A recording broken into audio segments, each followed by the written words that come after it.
ఈ రోజే డౌన్లోడ్ చేయండి. మీ ఫేవరెట్ షోస్ చూడండి. అన్నా నువ్వెప్పుడు వచ్చావన్నా?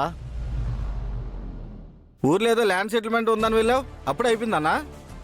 అక్కడ చేయాల్సిన సెటిల్మెంట్ అయింది, ఇక్కడ సెటిల్మెంట్ గురించి వచ్చాను.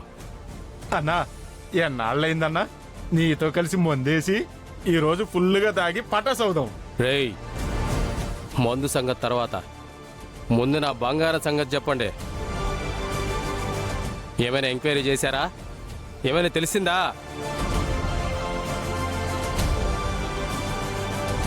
ఏందిరా అలా ఎర్రి మొహాలు వేసుకొని చూస్తున్నారు? చెప్పండి. సారీ అన్నా, నువ్వు ఊరెళ్ళేటప్పుడు మాకేం చెప్పలేదు కదా, అందుకే మేమేం చేయలేదు.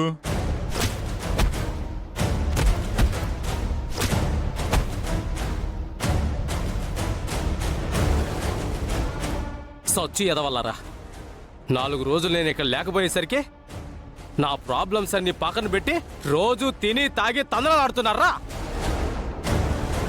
నా మందు బిర్యానీ తిన్న విశ్వాసం లేదురా మీకు?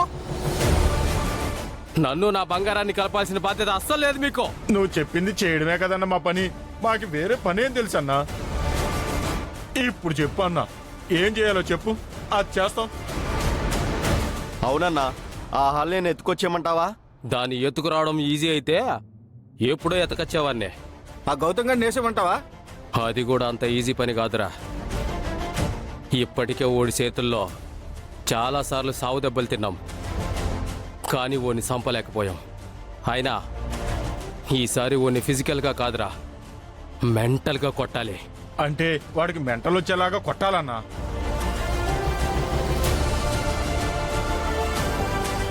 బాడీ పెంచడం కాదురా, కొంచెం బ్రెయిన్ పెంచు.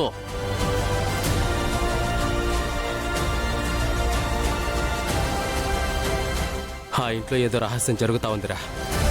గౌతమ్ అహల్య ఏదో దాస్తా ఉన్నారు. వాళ్ళేం దాస్తున్నారన్నా? మనం కాశ్మీర్ నుంచి వచ్చే 4-5 నెలలు అవుతుంది. ఈ 5 నెలల్లో ఇంద్రాని ప్రేమించడం, ఇంద్ర చనిపోవడం, గౌతమ్ అహల్యాని పెళ్లి చేసుకోవడం, అహల్య నెల తప్పడం ఎలా ఎలా సాధ్యమవుతుందిరా? మనం ఇష్టపడ్డ ప్రేమించిన వాళ్ళు చచ్చిపోతే కోలుకోవడానికి కనీసం సంవత్సరం పడుతుంది. అట్లాంటిది నా బంగారం, అందులోనూ 24 క్యారెట్స్ గోల్డ్ బంగారం, 5 నెలల్లో ఒకరిని ప్రేమించడం, వాడు చస్తే ఇంకొకరిని పెళ్లి చేసుకోవడం, వాడితో కాపురం చేసి నెల తప్పడం. నాకు నమ్మబుద్ధి అవ్వట్లేదురా. పైగా ఆ మేజర్ గాడు నా కళ్ళ ముందే చచ్చిపోయిన ఆ ఇంద్రగాడితో ఫోన్లో మాట్లాడాడు. ఎలా ఎలా సాధ్యమైంది? ఆ ఇంద్ర సావడం మనం కళ్ళారా చూసాం. పోయినోడు ఎలా బతికొచ్చారా? ఎలా? ఇంద్ర సావు వెనక, అహల్యాని గౌతమ్ పెళ్లి చేసుకోవడం వెనక, అహల్య నెల తప్పడం వెనక ఏదో రహస్యం ఉంది. అది కనిపెట్టి గౌతమ్ గాడిని మెంటల్గా దెబ్బ కొట్టి నా బంగారాన్ని దక్కించుకోవాలి. అంటే ఆ రహస్యాన్ని కనిపెట్టాలి. అంటే అర్జెంటుగా ఆ ఇంట్లో మన షాడోని ప్రవేశపెట్టాలి.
హ్యాపీ బర్త్డే రా.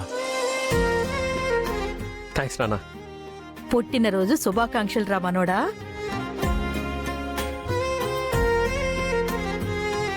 ఒట్టి ముద్దున ముసలి గిఫ్ట్ లేదా?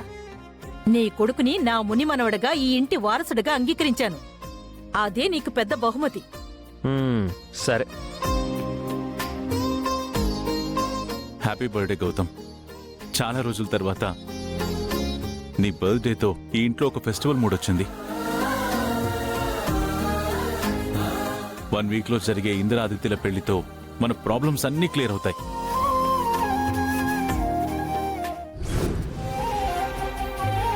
Wish you many more happy returns of the day, Ra. Thank you అక్క. థ్యాంక్ యూ సో మచ్ అక్క. హ్యాపీ బర్త్డే బామర్ది. థ్యాంక్ యూ బావా. Thank you so much. Happy birthday మావయ్య.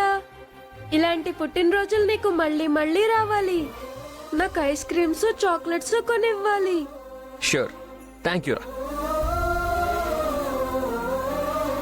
నన్ను క్షమించండి గౌతమ్ గారు. నాకు కూడా అందరిలా కిందకొచ్చి విషెస్ చెప్పాలనుంది, కానీ నా వల్లే మీ ఆనందం మొత్తం పోయింది. అందుకే ఈ హ్యాపీ మూమెంట్లో మీ ముందుకు రాలేకపోతున్నాను. సారీ. బాబుగారు జన్మదిన శుభాకాంక్షలండి. థ్యాంక్ యూ రాజుగారు.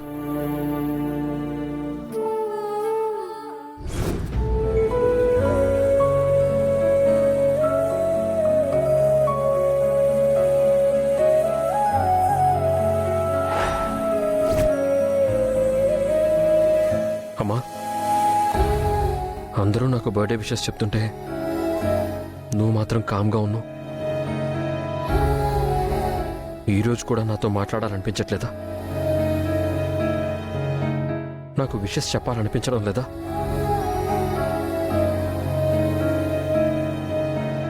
ఇంకా ఎన్నాళ్ళే ఈ పంతం?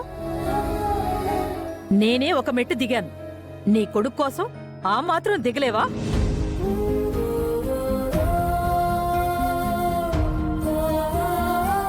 రేయ్, భర్త విషెస్ చెప్తే భార్య చెప్పినట్టేరా. భార్య చెప్తే భర్త చెప్పినట్టే. భార్య భర్తలు వేరువేరు కాదురా. అంతగా కావాలంటే మీ అమ్మ తరపున నేనే ఇంకోసారి విషెస్ చెప్తాను. Many more happy returns of the day రా.